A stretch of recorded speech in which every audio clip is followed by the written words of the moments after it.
Salam Indonesia, salam Nusantara dari Sabang sampai Maroko, dari Miangas sampai Pulau Rote. Mantalah iman kita, mantalah kasih kita, mantalah pengharapan kita. Tentunya dalam Yesus Kristus menjadi Tuhan dan Juru Selamat kita dan Juru Selamat dunia. Jangan katakan bahwa Yesus itu bukan Tuhan, jangan katakan pula bahwa Yesus Tuhan Juru Selamat. Dialah Tuhan, dialah Juru Selamat. Kalau engkau percaya, engkau akan diselamatkan. Engkau tidak percaya, engkau akan dihukum. Yohanes 3 ayat 36. Karena Yesus sudah berkata, Akulah jalan dan kebenaran dan hidup, tiada seorang sampai kepada Allah kalau tidak melalui aku. Dan juga Petrus mengatakan dalam Kisah 4 ayat 12, dan keselamatan tidak dalam siapapun juga selain dalam Dia, Yesus Kristus. Karena di bawah kolong langit ini tidak ada nama lain yang diberikan kepada manusia yang olehnya kita diselamatkan. Dan Kisah Rasul 16 ayat 31, Paulus mengatakan, percayalah kepada Tuhan Yesus Kristus, maka engkau akan diselamatkan, engkau dan seisi rumahmu. Mantap, puji nama Tuhan. Dan saya mengucapkan selamat pagi, semangat pagi terus menyertai kita. Doa dan harapan saya, kekuatan Tuhan, kekuatan firman, kekuatan Roh Kudus, kekuatan doa, kekuatan iman akan terus menyertai langkah-langkah kehidupan kita, sehingga dimanapun kita ada tetap bisa memuliakan Tuhan. Dan mari kita berdoa. Terima kasih Tuhan, sebentar kami mendengarkan firman-Mu. Berkati Bapak Ibu Saudara kami dengan segala persoalan mereka. Engkau menolong ketika mereka menghadapi masalah, kesulitan. Engkau Tuhan yang menyatakan kekuatan-Mu, pertolongan yang sakit Engkau sembuhkan di dalam nama Yesus. Sebentar kami nikmati firman-Mu, Tuhan memberkati kami dalam nama Yesus. Haleluya. Amin. Puji nama Tuhan, saya akan membacakan dalam Mazmur 51 ayat yang ke-17 dan ayat yang ke-19. Demikian bunyi firman Allah. Ya Tuhan, bukalah bibirku supaya mulutku memberitakan puji-pujian kepadamu. Korban sembelian kepada Allah ialah jiwa yang hancur, hati yang patah dan remuk tidak akan kau pandang hina ya Allah. Puji nama Tuhan, ini adalah pengakuan Daud setelah dia melakukan zina dengan Bathsheba, dan kemudian ada pengakuan yang sangat tulus yang disampaikan oleh Daud kepada kita melalui firman-Nya, melalui pembicaranya kepada Tuhan. Dan dalam pembacaan kita, khususnya dalam Mazmur 51 ayat 15, ada 3 kebenaran penting yang harus kita ketahui. Yang pertama, ada pengakuan bibir tertutup. Lalu dikatakan, bukalah bibirku. Jadi, kalau kita melihat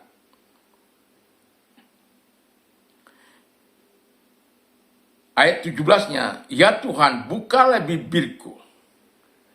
Karena bibirnya sudah tertutup. Mengapa bisa tertutup bibir Daud, sementara Daud itu adalah orang yang sangat dekat dengan Tuhan, yang selalu disertai Tuhan, yang selalu dilindungi Tuhan dalam peperangan, dalam apapun, Tuhan selalu campur tangan. Tetapi kali ini ada pengakuan tulus setelah dia melakukan perzinahan dengan Bathsheba. Uria, suami Bathsheba, dibunuh ya melalui tangan peperangan, karena dia ditempatkan di tempat yang paling seru, kata firman Allah, dalam pertempuran. Nah, yang mau saya katakan, mengapa bibir bisa tertutup? Pertama adalah karena dosa. Daud tidak lagi, padahal 7 kali dalam sehari aku memuji-muji Tuhan. Seringkali dia bermasmur, memberikan mazmur pujian kepada Tuhan.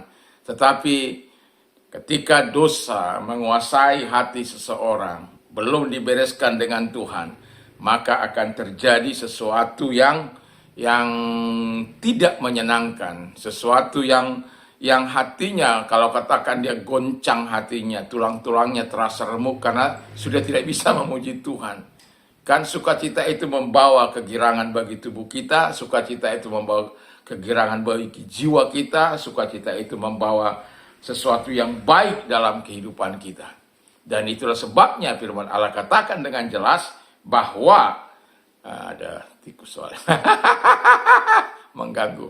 Nah, jadi Kita sebagai orang yang percaya, ketika bibir kita tertutup, tidak lagi mau memuliakan Tuhan, ada 3 hal yang membuat ini bisa tertutup. Yang pertama adalah karena dosa. Yang kedua karena luka batin atau kecewa. Jadi karena luka batin artinya nggak tenang. Mau bagaimana bisa tenang memuji Tuhan. Mau bagaimana dia mengalami kesenangan, hatinya sudah kecewa. Dan kecewa karena pendetanya, kecewa karena orang lain tidak bayar utang. Kalau Anda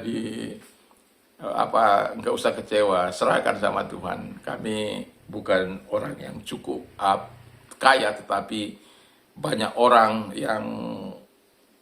yang manis-manis mulutnya.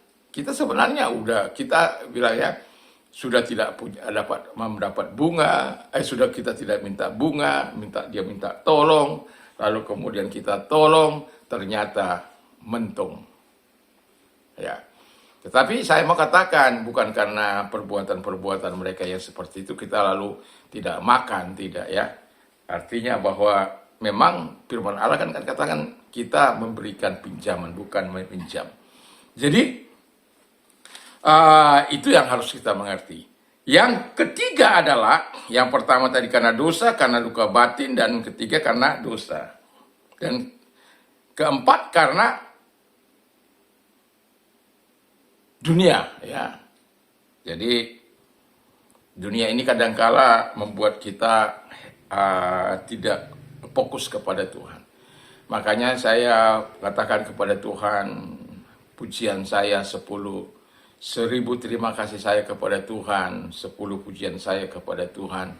Tapi kalau saya tidak sanggup membayar hari itu, janganlah Tuhan marah sama saya ya.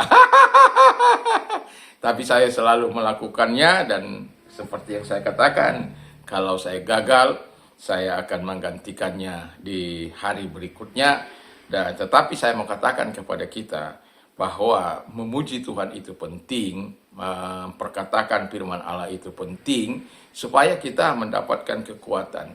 Tetapi yang mau saya katakan, kita akan menjadi sukar untuk melakukan itu ketika dosa merajalela, kecewa dalam hati, luka batin dalam hati kita, ataupun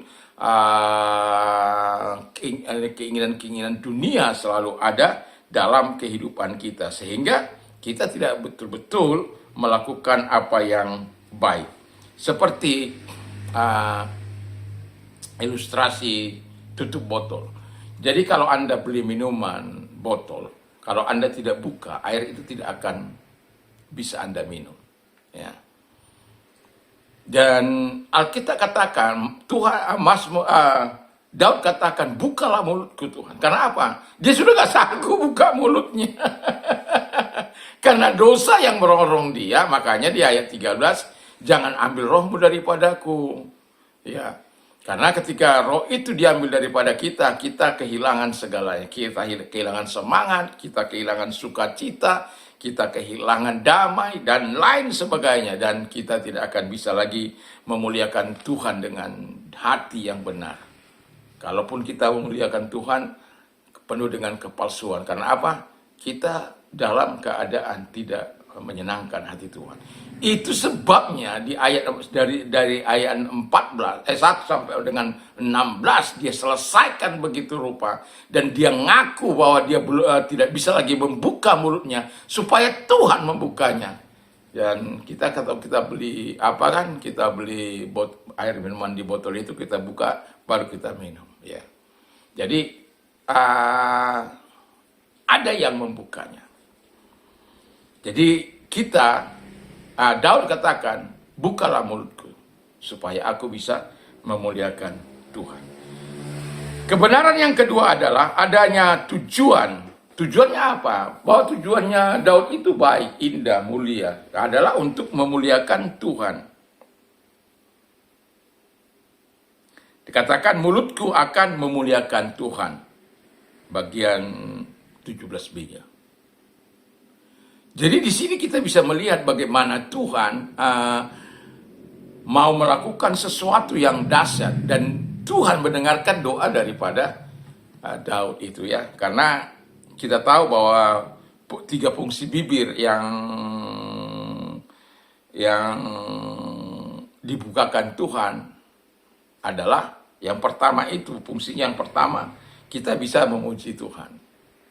Saya bisa memuji Tuhan 10 kali dalam satu hari, bahkan kadang-kala lebih. Kadang karena sesuatu hal mungkin hanya di pagi sampai malam hari. Dan oleh karena kesibukan, tapi kalau itu terjadi, maka saya akan minta ampun pada Tuhan. Karena saya akan nasar 10 pujian dan 1000 ucapan terima kasih saya. Saya tidak ingin oleh karena saya gagal membayar nasar saya, lalu Tuhan merusak pekerjaan saya. Dengan tulus saya katakan, ampuni saya Tuhan. Tuhan sudah, saya hari ini gagal menepati nasar saya.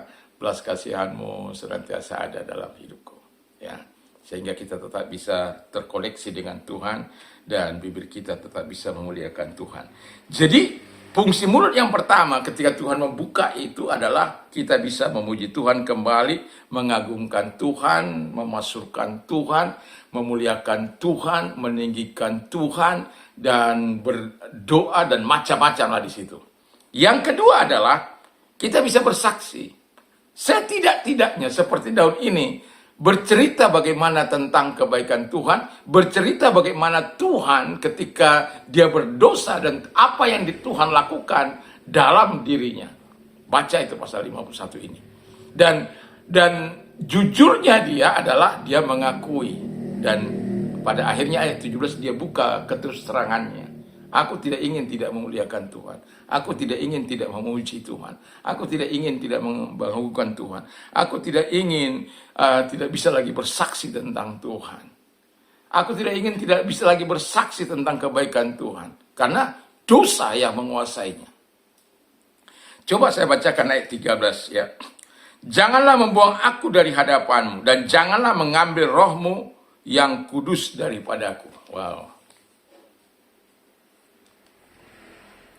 Jadi kita sebagai orang yang percaya, mari kita belajar seperti Daud. Kalau kita ada melakukan kesalahan-kesalahan, jangan biarkan dosa itu sampai menginjak-injak kita. Jangan biarkan dosa itu sampai membuat kita kehilangan damai. Akui di hadapan Tuhan. Dan pada akhirnya kita akan menerima sesuatu yang baik. Yang ketiga, fungsi bibir yang ketiga adalah memberkati, bukan mengutuk ya. Jadi kita bisa memberkati ya orang lain melalui doa-doa kita. Kan kita tahu dalam Amsal 18 ayat 21, hidup dan mati dikuasai oleh lidah. Siapa menggemakannya akan memakan buahnya.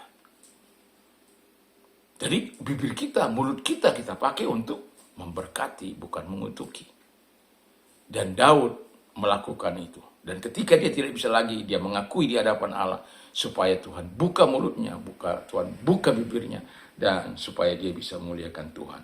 Seperti corong, pasti kita di rumah masing-masing punya corong untuk di mana corong itu kita bisa gunakan untuk mengisi air ke botol atau mengisi air ke tempat minum kita dan lain sebagainya. Corong itu tidak menghasilkan air. Tapi corong itu hanya menjadi saluran air supaya air itu tidak tumpah-tumpah. Jadi corong itu tugasnya cuma menyalurkan air. Bibir kita ini corongnya Tuhan yang seharusnya kita pakai untuk memuliakan Tuhan. Bukan menyumpah serapah, bukan memaki orang, bukan melakukan hal yang jahat ya. Dan yang ketiga adalah ada proses, ya. Kebenaran yang ketiga ada proses. Jadi dimulai dari hati yang benar. Makanya di ayat 17 dikatakan tadi bahwa di ayat 19, korban sembelihan kepada Allah ialah jiwa yang hancur, hati yang patah dan remuk tidak engkau pandang hina ya Allah. Jadi adanya remuk redam dalam hatinya, pengakuan yang tulus di hadapan Tuhan, sehingga segala apa yang sudah dilakukan dia akuinya di hadapan Tuhan, pelanggarannya, kejahatannya diakuinya di hadapan Tuhan, dan dia hancur hati di hadapan Allah. Dan kalau Anda bisa baca dalam 1 sampai 16 itu sesuatu yang sangat luar biasa. Ya, bagaimana keadaannya, pengakuannya di hadapan Tuhan. Bagaimana dia sebelum dia mengakui dosa-dosanya di hadapan Tuhan. Dan itulah sebabnya Mazmur 51 ini sangat indah, dan perlu saya mengatakan, belajarlah dari Daud. Dengan segala kerendah hatinya dia mengakui dosa-dosanya di hadapan Allah. Jadi kalau Tuhan mau kita, sebagaimana Alkitab kan, korban sembelihan kepada Allah ialah jiwa yang hancur, lalu hati yang patah dan remuk tidak Engkau pandang hina ya Tuhan. Jadi perlu. Nah, disinilah setelah kita mengakui dengan tulus, setiap pujian kita akan menjadi hal yang menyenangkan hati Tuhan. Jangan ada kepalsuan. Hati dulu dibereskan dengan Tuhan, baru pujian kita diterima oleh Tuhan.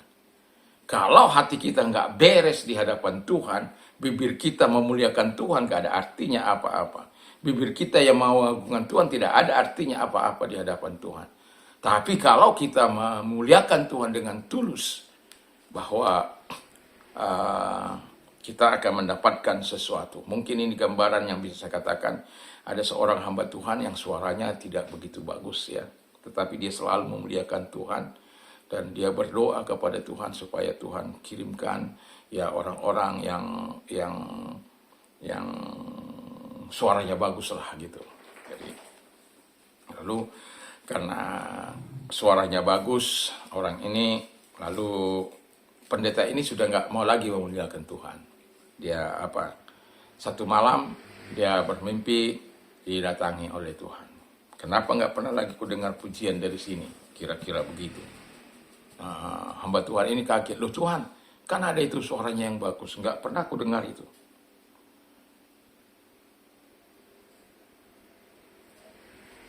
Dulu saya sering dengar suara dari sini. Dari seorang hambaku. Tapi sekarang sudah hilang suaranya. Dia kaget, dia langsung bertobat, ampuni saya Tuhan. Dan dia memperbaiki dirinya. Jadi artinya gini, bahwa ketika kita selalu memuliakan Tuhan, dan ketika kita tidak memuliakan Tuhan, Tuhan bisa hadir mengingatkan kita. Loh, mon.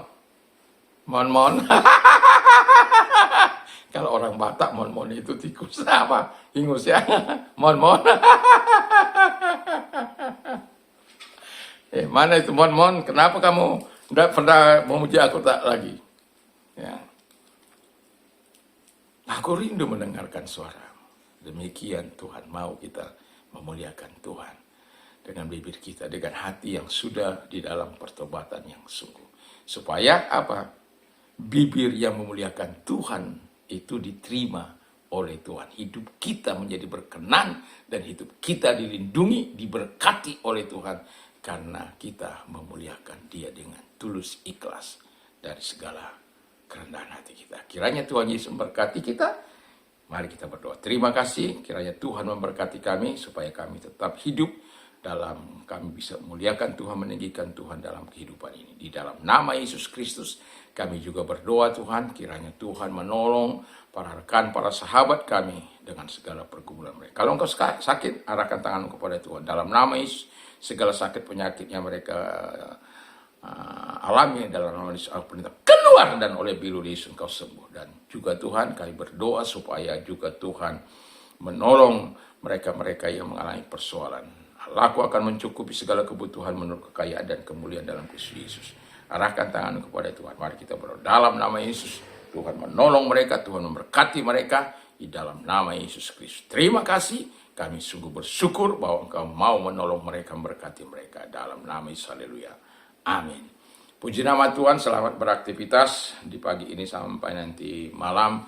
Kalau kita pagi-pagi datang kepada Tuhan, ingat jugalah untuk terus merenungkan firman Allah dalam hidup kita siang dan malam. Saya sudah pernah bersaksi bagaimana ketika kami mulai berdoa sepakat, ada sesuatu yang Tuhan kerjakan yang lebih baik dari sebelum kali melakukan doa. sepakat. Dan hati yang dibenarkan oleh Tuhan adalah hati yang benar-benar kita bereskan dengan segala tetek bengeknya, termasuk dosa-dosa dan pelanggaran kita. Kiranya Tuhan Yesus memberkati kita. Jadilah hamba Tuhan, jadilah anak Tuhan, jadilah orang-orang percaya yang selalu menyenangkan Tuhan di dalam hidup kita. Mantap, mantap, mantap!